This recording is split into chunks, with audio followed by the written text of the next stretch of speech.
What a pleasure to have you here, and thank you so much for your time. You're an auto sector veteran yourself. You've been covering it for over 20, 25 years. From your reading of what was announced yesterday and your interactions with folks from the industry, tell us, can consumers expect a double bonanza, that it's not just going to be a GST cut come Diwali, there's also going to be the regular festive discounts that auto sector offers?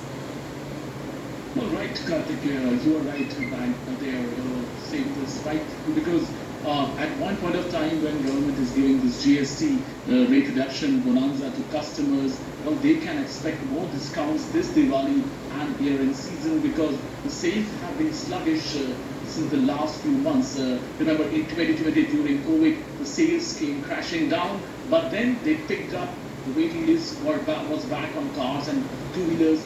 Now they have come down. So this kind of bonanza was something customers were waiting for. But anybody who's planning to buy a car or two-wheeler, this is the right time. And I would say rather than waiting for year-end, this is the time in the next few days after 2nd of September that they can go and buy. And then, as you have already mentioned, the cut on most of these prices of two-wheelers and four-wheelers, that will happen. Well, they can get more discounts, a little more by negotiating in a better way. So yes, it's all going to benefit consumers. Certain things have happened in the auto space over the last few months. We have seen Supreme Court also deciding on that important factor of 15 years diesel and 10 years petrol. That thing is also something that will play on the mind of customers because that will decide how the second-hand car market will, in a way, play. Absolutely, Sumit. But there was also this one fear that had crept up over the last 2 days through a report that was published by Reuters, which had put this sort of question mark on what the government is going to do with electric vehicles, especially those which are priced between the 20 lakh and the 40 lakh rupee range. And the report had then said that the government is likely to increase the tax on those cars from 5% to 18%. But the government has kept that category absolutely unchanged, and the 5% on electric vehicles stays intact. Do you think the government could have potentially given a nil tax for smaller electric vehicles to really go on this mission of 30% electrification of private cars by 2030? Just to give a perspective, Karthik, a lot of debate has been going on between hybrid cars and electric vehicles. So on one side, government is really in a way promoting electric vehicles by keeping GST at 5%. Hybrid cars are also something that are favorite of customers. Remember, Uttar Pradesh had given very good relief on hybrid cars. So the debate has been going on from the last few months. Hybrid lobby and EV lobby are against each other. So government could have gone and given nil percent. But anyways, electric vehicles are getting so many subsidies, many schemes. So in a way, 5%.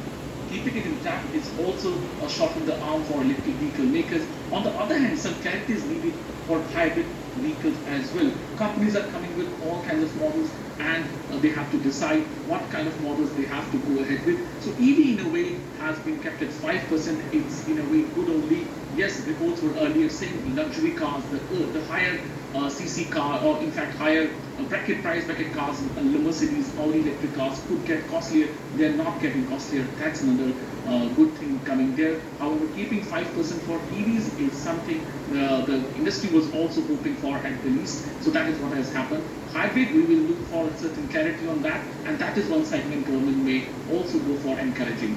All right, and now let's talk about the bigger cars that you were referring to. Thankfully, there hasn't really been a penalty on consumers who are looking at buying expensive cars, those who can afford it. And now with cess being done away with from the 1st of October, the bigger cars and the entire range, pretty much the higher end range offered by Mahindra & Mahindra, offered by Tata Motors, as well as the international players who are in the Indian market.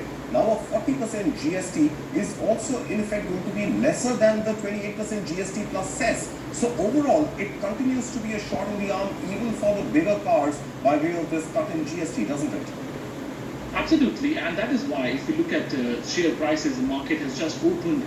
Well, Mahindra & Mahindra is up over 6%. It's currently the biggest gainer because maybe something would have come against the interest of Mahindra & Mahindra. It hasn't come in a way. the SUVs are going to become cheaper. On the other hand, Maruti is up. The other automakers are up in green. We may also touch upon two-wheelers if you may like, and that is one segment where common man is using. Common man's the 350cc bikes. They have also below that also have become cheaper. However, coming back to SUVs, well, yes, they have also become cheaper, and that's why more and more SUVs will be seen. Well, India is a we have seen the waterlogging happening in most of the places in India, and that will also lead to more sales of SUVs. However, having said that, this financial incentive also means a lot. Right, Sumit, I can't let you go before asking you one final question. We are running out of time for just about 30 seconds or so. Inverted duty structure on the auto sector. The government in the press conference has said that has been fixed and all auto components are going to be taxed at 18%, and that is the minimum tax threshold for cars as well. Anything more that the government needs to do by fixing the ITC?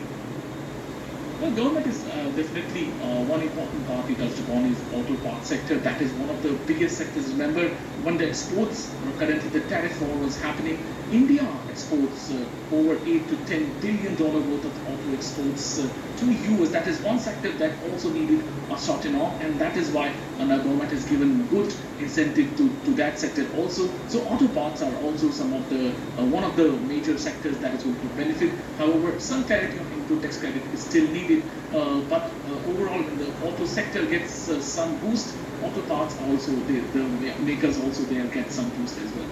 All right, Sumit Chaturvedi, well, pleasure having you here with us on News Time. Thank you so much for your time this morning. Thank you, Karthik. Thank you.